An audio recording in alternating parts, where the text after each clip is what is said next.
Hi friends, welcome to my channel. আমরা সবাই জানি যে আগামীকাল অর্থাৎ 7 জানুয়ারি 2025 পশ্চিমবঙ্গের বুকে একটা অত্যন্ত ভারী গুরুত্বপূর্ণ দিন।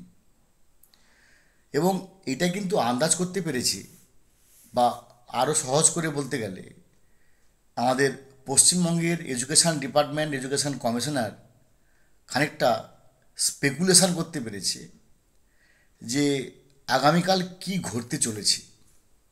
কিছু কিছু কর্মকাণ্ড আমাদের কিন্তু সেইগুলো নিয়ে ভাবাচ্ছে। অর্থাৎ আগামীকাল যে হয়তো ফাইনাল ভার্ডিক্ট হবে না, এটা সবাই আমরা জানি, কিন্তু আগামীকাল বেশ মানে একেবারে যে পরিষ্কার হওয়ার দিকে যাচ্ছে সেটা কিন্তু আমরা বুঝতে পারছি। অর্থাৎ এই এসএসসি 2016 মামলা বা এসএলএসটি 2016 মামলার পরিসমাপ্তির দিকে না গেলেও 70%, 80%, 90% আমরা আমাদের কাছে একেবারে পরিষ্কার হয়ে যাবে যে কল স্পেড স্পেড কোন দিকে যাচ্ছে। সেটা বোধহয় আমাদের আগেও আমাদের ওয়েস্ট বেঙ্গল এডুকেশন ডিপার্টমেন্ট বা ওয়েস্ট বেঙ্গল এডুকেশন কমিশনার বোধহয় আঁচ করতে পেরেছে। তার জন্য তড়িঘড়ি খুব শীঘ্রই স্কুল সার্ভিস কমিশনের কোনো একটা পরীক্ষা নেওয়ার তোড়জোড় শুরু করতে যাচ্ছে হয়তো। কেন বললাম হয়তো? না, এমন কিছু ঘটনা দেখা যাচ্ছে যেখান থেকে এটা আমরা বলতে এক প্রকার অনুমান করছি। এডুকেশন কমিশনের সঙ্গে, এডুকেশন ডিপার্টমেন্টের পারমিশন নিয়ে এডুকেশন কমিশনের সঙ্গে রিসেন্টলি কিছু অনলাইন মিটিং হয় যারা আছেন এডুকেশন ডিপার্টমেন্টের অফিসিয়ালসদের সঙ্গে। সেখানে এই ব্যাপারটা নিয়ে আলোচনা করা হয় যে আগামী মঙ্গলবার অর্থাৎ 7 জানুয়ারি 2025 যদি একটা অঘটন ঘটে, যদিও আমি মানে অন ক্যামেরা বলছি, কখনোই আমি চাই না যোগ্য শিক্ষক শিক্ষিকারা বাতিল হোক। এটা কখনোই আমি চাই না, কারণ চাকরি যখন দেওয়ার অধিকার আমাদের নেই, তেমন কারোর চাকরি করার অধিকার আমাদের নেই। আবার এটাও আমাদের ভাবতে হবে যে আমাদের বাড়ির ছেলেমেয়েদেরকে অযোগ্যরা পড়াবে, অযোগ্যরা পড়িয়ে আমাদের বাড়ির ছেলেমেয়েদেরকে শিক্ষা দেবে, সেটাও আমরা চাই না। তাই যোগ্য শিক্ষকদের বাতিলের কখনোই আমি সায় দেব না, যদি সত্যিকারের যোগ্য হয়, সত্যিকারের। কারণ হাইকোর্ট বলেছে যে কাঁকর থেকে চাল, চাল থেকে কাঁকর আমরা আলাদা করতে পারছি না। সুপ্রিম কোর্ট বলেছে ডাল মে কুচ কালা হ্যায়, ইয়া পুরো ডালই কালা হ্যায়। তাই যোগ্য অযোগ্যর আদৌ এই বিভাজন করা যাবে কি না সেটা আমাদের সবার একটা প্রশ্নচিহ্ন। আর এছাড়া সিনিয়র অ্যাডভোকেট বিকাশ রঞ্জন ভট্টাচার্য মহোদয় বলেছেন কে যোগ্য কে অযোগ্য, কেউ ধরা পড়েছেন, কেউ ধরা পড়েননি। এটা আমি বলছি না, এটা সিনিয়র অ্যাডভোকেট বলেছেন যে কেউ যোগ্য নন। যাকে আমরা যোগ্য বলে বলছি তারা ধরা পড়েননি, যাকে আমরা অযোগ্য বলে বলেছি তারা ধরা পড়ে গেছেন। সে প্রশ্নে আমি যাব না। আজকে আমাদের বিষয়বস্তু হচ্ছে যে এডুকেশন ডিপার্টমেন্ট এটাকে আঁচ করতে পারার জন্য ডিআইদেরকে সঙ্গে একটা অলিখিত বা একটা অনলাইন মিটিং করেছে যে খোঁজ খবর নিতে প্রতিটা বিদ্যালয়ে এই মুহূর্তে ভ্যাকেন্সি কত, আগামী 7 জানুয়ারি 2025 রায়ের পরে বা শুনানির পরে কি অবস্থা হতে পারে। কারণ দেখুন, আমরা এইটুকু নিশ্চিত যে যদি সব কিছু আমরা বাদ দিই,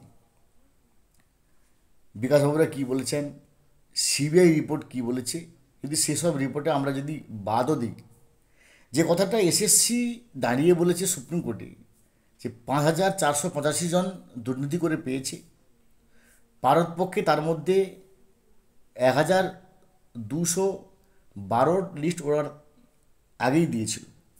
তাহলে 5,485 জন বলেছে এসএসসি দুর্নীতি হয়েছে। আবার মধ্যশিক্ষা পর্ষদ বলেছে যে 5,189 জনের রেকমেন্ডেশন আমরা পেয়েছি, তাদেরকেই আমরা অ্যাপয়েন্টমেন্ট দিয়েছি।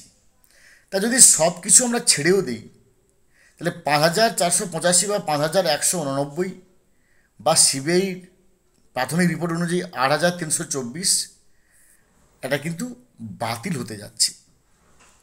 তাহলে এডুকেশন ডিপার্টমেন্ট একটা আন্দাজ করতে পেরেছি যদি 26,000 মানে যদি 25,753 জন, প্রায় 26,000, সেটাকে তার অ্যাকুরেট ফিগারটা হচ্ছে 25,753 জন গ্রুপ সি গ্রুপ ডি শিক্ষক শিক্ষিকা সত্যিকারে বাতিল হয়ে যায়।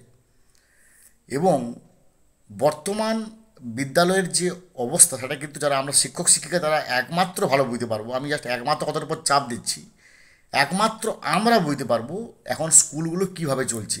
কোনো এডুকেশান ডিপার্টমেন্ট বুঝতে পারবে না, অফিসিয়ালস বুঝতে পারবে না, এসআই ডিআই তেনারা আঁচ করতে পারবেন, কিন্তু কখনোই আমাদের মতো 100% বুঝতে পারবেন না। কেন না, আমরা গ্রাসরুট লেভেলে কাজ করি এবং আমাদের বিদ্যালয়ে প্রত্যেক দিন যেতে হয়, প্রত্যেক দিনের পরিবেশ পরিস্থিতি আমাদের আন্দাজ করতে হয়। সেখানে আমরা দেখছি যে উৎসশ্রী এই যে একটা সার্কাস, উৎসশ্রী এই যে একটা সার্কাস, সার্কাস কেন বলছি না, যিনি ওই মেডিকেল গ্রাউন্ড ট্রান্সফারে কী পরিমাণ দুর্নীতি হয়েছে সেটা কিন্তু আমরা পরিষ্কার বুঝতে পেরেছি। তো এই জন্য এর নাম দিচ্ছি সার্কাস। এই সার্কাসের মধ্য দিয়ে কয়েক হাজার শিক্ষক শিক্ষিকা ট্রান্সফার হয়ে গেছে। আমি আমাদের মাথায় প্রশ্ন আসে যে যিনারা এই উৎসশ্রী প্রক্রিয়া শুরু করেছিলেন ভালো, কিন্তু উৎসশ্রীর মাধ্যমে ট্রান্সফার হবে এটা তো সবাই জানে, তাহলে ট্রান্সফার হওয়ার পরে স্কুলগুলো কীভাবে চলবে এটা কি তেনারা আন্দাজ করতে পারেননি? তেনারা কি এটা বুঝতে পারেননি? ফলে উৎসশ্রীর মধ্য দিয়ে অসংখ্য শিক্ষক শিক্ষিকা ট্রান্সফার নিয়ে নিয়েছেন, স্কুলগুলো শ্মশানে পরিণত হয়েছে। তারপরে জেনারেল ট্রান্সফার আছে। জেনারেল ট্রান্সফার মানে এই যে টার্মটাকে আমরা বলি রিটায়ারমেন্টের ভাষাটাকে বলা হয় জেনারেল ট্রান্সফার। কেন বলি না, যদি ওটা বলাটা উচিত নয়, কিন্তু আমরাকে এই জেনারেল ট্রান্সফার যারা আমরা শিক্ষক শিক্ষিকা এটাকে আমরা রিটায়ারমেন্টটাকেই বলা হয় যে ভাই জেনারেল ট্রান্সফার মানে স্কুল থেকে তোমার ট্রান্সফার হয়ে গেল, তুমি শিক্ষক ছিলে, তোমাকে রিটায়ারমেন্ট দিয়ে দেওয়া হলো। তো আমরা দেখলে বুঝতে পারবেন বা জানলে বুঝতে পারবেন যে আগামী এই 2025 এই 2025 এবং 2026 যে সমস্ত শিক্ষক শিক্ষিকারা 1996-97 অর্থাৎ ঠিক এসএসসি শুরু হওয়ার আগে নিয়োগ হয়েছে, যেই মুহূর্তে 97 সালে স্কুল সার্ভিস কমিশন এসএসসি এই রুলটা বিধানসভায় পাস হয়েছিল 1997-এ বা পাস হতে যাচ্ছিল, এরকম একটা খবর পড়েছিল। এই রিউমার আসার আগেই 1996 এবং 97-তে ম্যানেজিং কমিটির মধ্য দিয়ে অসংখ্য শিক্ষক শিক্ষিকা নিয়োগ হয়েছিল, যাদের প্রত্যেকের রিটায়ারমেন্ট 25 এবং 26-এ। তাই 25 এবং 26-এ অলরেডি রিটায়ারমেন্ট হয়ে যাবে, প্লাস উৎসশ্রীর মতো ট্রান্সফার হয়ে গেছে।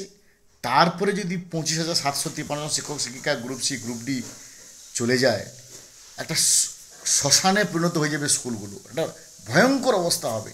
তাই কমিশন থেকে ডিআইকে নির্দেশ দেওয়া হয়েছে। ডিআইও কিছু কিছু ক্ষেত্রে প্রধান শিক্ষক মহোদয়কে ইমেলের মধ্য দিয়ে বা আয়দার ফোন করে বা তার নির্দিষ্ট অফিসিয়াল যে এটিকেট তার মধ্যে জানতে চেষ্টা করেছেন যে কোন স্কুলে কত ভ্যাকেন্সি আছে। অর্থাৎ আমরা অনুমান করতে পারছি যে এডুকেশান ডিপার্টমেন্ট বা কমিশনারও তেনারা কিন্তু আঁচ করতে পেরেছেন যে আগামীকালের পরে পশ্চিমবঙ্গে কী ঘটনা ঘটতে যাচ্ছে। যাই হোক, আগামীকাল অবশ্যই আমার চ্যানেল থেকে কনভে করবো কী ঘটনাটা ঘটছে। ভালো থাকুন, have a good day, thanks.